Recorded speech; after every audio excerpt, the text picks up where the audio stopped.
Hai YouTube, balik lagi di YouTube channel aku. Dan di episode kali ini agak berbeda, soalnya ada tamu yang senior sekali. Aduh, aku grogi gitu. Yang mau ditanyain tuh banyak sebenarnya sama Mas Aderay. Dan kayaknya aku nggak usah kenalin Mas Ade lagi, kan semuanya udah tahu deh Mas. Dari lihat thumbnail juga semua langsung udah tahu ini siapa ya guys.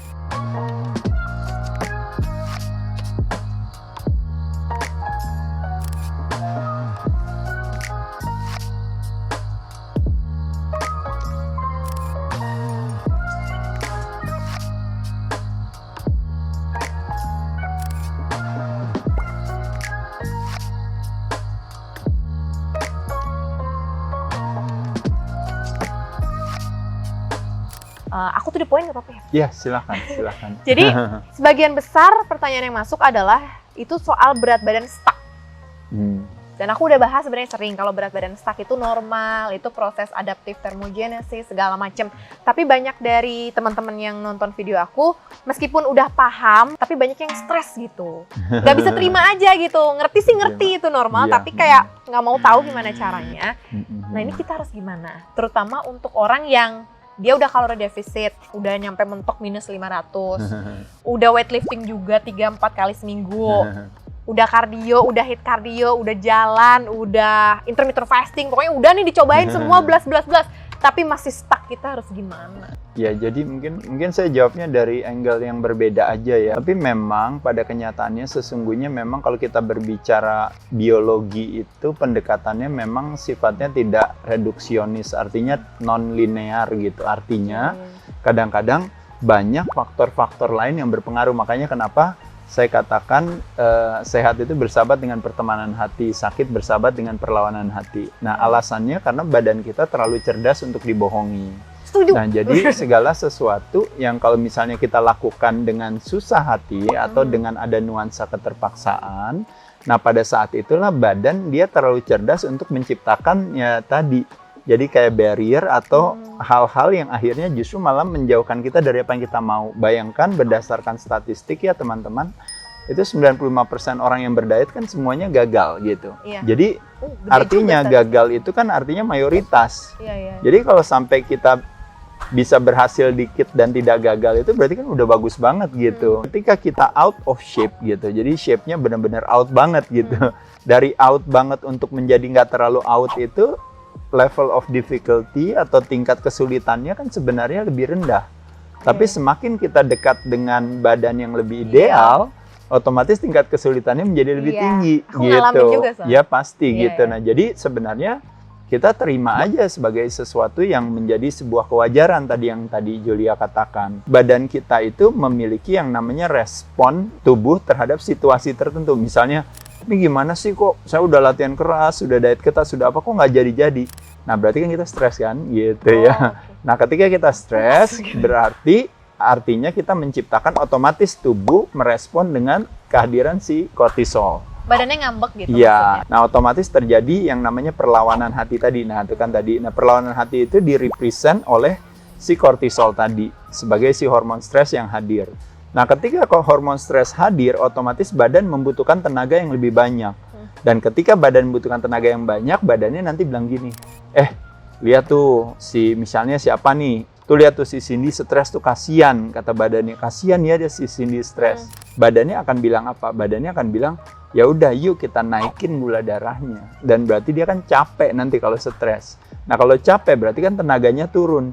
Berarti dia harus naikin tenaganya, dinaikkanlah tenaganya. Nah, tenaga di sini direpresent oleh yang namanya karbohidrat kan. Nah, karbohidrat atau misalnya yang dikenal yang namanya glukosa. Nah, jadi gula darahnya akan naik padahal si Cindy nggak makan. Mana udah dia diet, tapi tetap aja gula darahnya tetap harus naik gitu. Dari mana-mana ya, dari otot, nah, dari pertanyaannya kok bisa gula darah bisa naik gitu. Nah, dari otomatis mana, gitu kan, dari mana kan? Badannya makanya terlalu cerdas gitu. Jadi badannya akan cari jalan sendiri. Makanya itu yang disebut dengan namanya homeostatis gitu. Jadi badan akan mencari alokasi sumber daya energi dari mana yang dia bisa dapatkan. Nah, salah satu yang kita paling nggak kepengen kalau kita berbicara komposisi tubuh, yang kita paling nggak kepengen itu adalah ketika terjadi yang namanya muscle wasting, gitu. Dan hal itu padahal kita nggak mau. Kenapa kita nggak mau? Karena dalam proses, kalau teman-teman udah sering nonton videonya Julia, teman-teman tahu bahwa dalam proses kalau kita berbicara resting heart rate atau BMR ya, basal metabolic rate itu tergantung daripada yang namanya kalau istilahnya komposisi tubuh kita dalam hal ini yaitu adalah muscle mass. Muscle mass akan menentukan tingginya si BMR atau resting heart rate kita.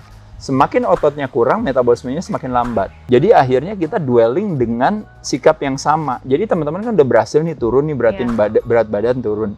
Begitu badan teman-teman turun, teman-teman ada kecenderungan kan sering bilang gini, oh segini aja udah bagus nih. Kalau saya olahraga 2 jam berarti bisa turunnya 4 kilo nih gitu kan, pemikirannya begitu gitu. Logika sendiri. Ya, logika sendiri. Nah jadi begitu menurunkan jumlah kalori pun sama.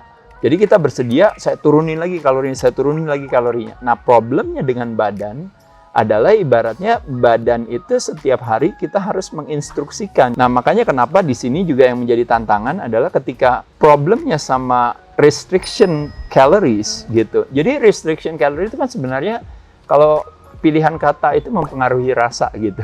Kalau kita memakai kata restriction, itu kan ada nuansa berarti restrict. Terjadi restricted area gitu. Jadi terjadi yang namanya kayak keharusan yang dipaksakan seolah-olah nggak boleh ya gitu. Nah problemnya ketika badan tahu bahwa dia itu di-restrict, badan akan membuat satu mekanisme defensif. Sedangkan teman-teman yang pengen turunin berat badan, dalam hal ini mau turunin kadar lemak. Nah masalahnya lemaknya dia nggak mau turun. Kenapa lemaknya nggak mau turun? Karena ketika teman-teman melakukan pendekatan restriction, badannya akan bilang gini, ini kita di-restrict loh, kita nggak tahu sampai kapan loh. Sebenarnya kita kan mau bakar lemak. Tapi di sisi lain, lemak kan adalah cadangan energi di badan. Cadangan nyawa gitu. Cadangan nyawa bagi dia. Maka badan akan membuat satu mekanisme sendiri untuk bilang bahwa saya nggak mau lepas lemaknya. Silahkan aja lepas yang lain. Makanya kenapa tadi ototnya turun. Airnya turun ini apa. Makanya kenapa terjadi yo-yo diet tuh kayak begitu gitu. Jadi akhirnya seolah-olah kemarin kok udah berhasil. Kok sekarang nih malah nggak berhasil. Karena teman-temannya stres. Makanya kenapa saya katakan tadi tidak boleh seperti itu. Kita harus lakukan dengan prosesnya itu benar-benar dengan kesenangan atau dengan pertemanan hati tadi. Nah, pertemanan hati itu hanya bisa kita dapatkan ketika kita punya pemahaman. Nah, pemahaman itu adalah fondasinya daripada sebuah kepatuhan. Kepatuhan untuk akhirnya jadi, iya hebat ya kamu ya jadi ngatur makanan dan sebagainya. Seolah-olah orang memaknai kita sebagai orang yang disiplin. Tapi kalau kita tanya sama sesungguhnya orang yang disiplin, dia sebenarnya enggak kok biasa aja. Bagi saya jalanin aja dengan senang hati. Kenapa? Karena ada sebuah pemahaman. Kita hari ini, teman-teman sekalian, tidak pernah ada satu dari kita yang mendapatkan penghargaan dari Muri sebagai orang yang sejak sudah puluhan tahun dari pagi sampai sore itu tiap hari kita sikat gigi 2-3 kali sehari. Jawabannya itu tadi karena ibaratnya Muri tidak menganggap itu sebagai prestasi. Tapi padahal kalau seandainya ada orang yang tiap hari dia latihan atau tiap hari dia masak atau tiap hari kan bisa masuk dong dalam kategori itu. Nah begitupun teman-teman sekalian, menjadi sehat adalah bukan tujuan. Menjadi langsing itu bukan tujuan, tapi menjadi langsing itu adalah sebuah syarat. Kalau badan saya ringan, kalau badan saya enak, badan saya nggak terlalu banyak lemak yang berlebihan, maka kerja jantung jadi lebih baik, ya paru-paru jadi lebih bagus, tulang saya juga nggak ada stres, terutama di persendian. Dan pada saat itu akhirnya saya bisa berperforma optimal, sehingga memungkinkan saya untuk bisa menikmati hidup dan bisa berkarya. Gitu. Jadi teman-teman sekali lagi jangan salah paham, diet gagal itu bukan karena strateginya tumpul gitu. Strateginya sebenarnya udah tepat, cuma dalam pemaknaan kita terhadap strategi itu mungkin yang salah. Ternyata ketika kita belajar badan kita, sama seperti kita belajar handphone, aplikasinya, skillnya, teknologinya semuanya ada. Tapi kalau nggak di-charge sama baterai, ya dia nggak ada fungsinya. Nah badan kita pun sama. Di satu sisi ada yang namanya anatomi secara fisiologis, ada juga yang namanya anatomi secara energi. Terlepas daripada misalnya secara fisiologi kitanya sehat, tapi secara energinya ternyata kitanya sakit. Nah, jadi membayangkan dengan ulah perilaku kita tadi, pamrih ya, bayangin mau punya badan bagus, pamrih gitu ya. Nah, jadi otomatis kita meng-create energi yang buruk sebenarnya di badan gitu. Makanya kenapa akhirnya badannya tidak menciptakan satu sama lain itu saling mendukung. Makanya terjadi yang namanya disharmoni. Makanya kenapa pas naik mobil bayangin, ban depan Belok pada kiri. mau ke kiri, ban belakang mau ke kanan gitu. Jadi makanya ngesot-ngesot gitu. Joget jadi.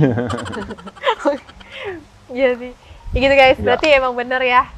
Kadang nggak selalu bener strategi dietnya yang salah, nggak selalu ya. Betul, Kadang strateginya betul. tuh bener-bener aja. Iya. Yang kalian pelajarin tuh ilmu diet dari Amerika, Eropa, Indonesia sama-sama aja kan ya mas? Betul. Gitu, Makanya kenapa psikologi saya lebih selalu ngefek. mengatakan bahwa pada dasarnya semua diet tuh pada dasarnya baik aja adanya gitu. Misalnya Julia dengan latar belakangnya sendiri, gendernya aja sama saya berbeda.